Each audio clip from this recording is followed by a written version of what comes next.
on va écouter le premier chapitre de l'histoire de Pinocchio. Ce premier chapitre explique comment un magnifique bout de bois s'est retrouvé par hasard dans l'atelier de menuiserie de Maître Antonio. Maître Antonio, heureux de découvrir ce beau bout de bois, commence aussitôt à travailler dessus.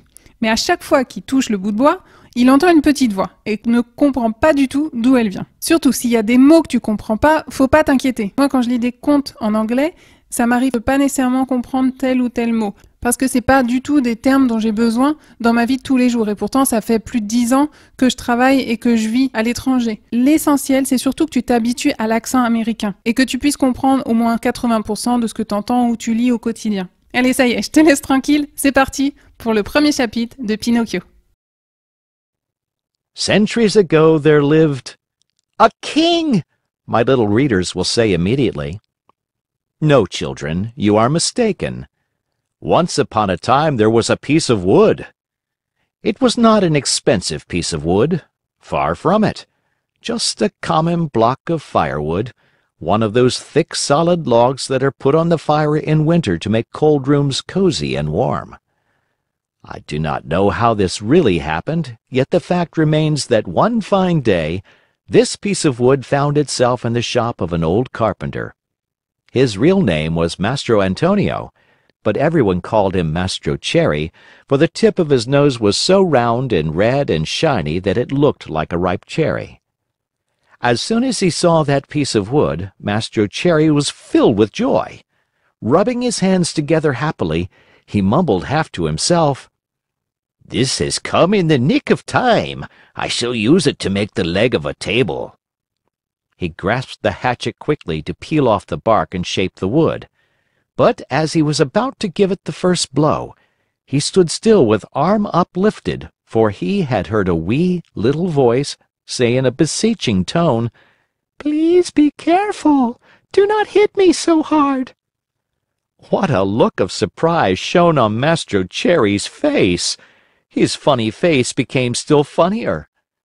He turned frightened eyes about the room to find out where that wee little voice had come from, and he saw no one.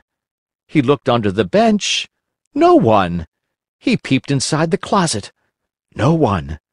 He searched among the shavings. No one. He opened the door to look up and down the street, and still no one. "Oh, I see," he then said, laughing and scratching his wig. "It can easily be seen I only thought I heard the tiny voice say the words. Well, well, to work once more." He struck a most solemn blow upon the piece of wood. "Oh, oh, you hurt!" cried the same far-away little voice. Mastro Cherry grew dumb. His eyes popped out of his head, his mouth opened wide, and his tongue hung down on his chin. As soon as he regained the use of his senses, he said, trembling and stuttering from fright, "Where did that voice come from, when there is no one around? Might it be that this piece of wood has learned to weep and cry like a child? I can hardly believe it. Here it is, a piece of common firewood, good only to burn in the stove, the same as any other. Yet, might someone be hidden in it? If so, the worse for him. I'll fix him." With these words, he grabbed the log with both hands and started to knock it about unmercifully. He threw it to the floor, against the walls of the room, and even up to the ceiling. He listened for the tiny voice to moan and cry. He waited 2 minutes. Nothing. 5 minutes. Nothing. 10 minutes. Nothing. "Oh, I see," he said, trying bravely to laugh and ruffling up his wig with his hand. "It can easily be seen I only imagined I heard the tiny voice. Well, well, to work once more." The poor fellow was scared half to death, so he tried to sing a gay song in order to gain courage.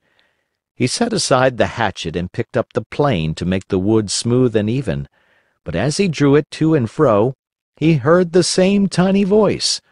This time it giggled as it spoke. "Oh, stop it! Oh, stop it! You tickle my stomach!" This time poor Mastro Cherry fell as if shot. When he opened his eyes, he found himself sitting on the floor. His face had changed. Fright had turned even the tip of his nose from red to deepest purple. End of chapter.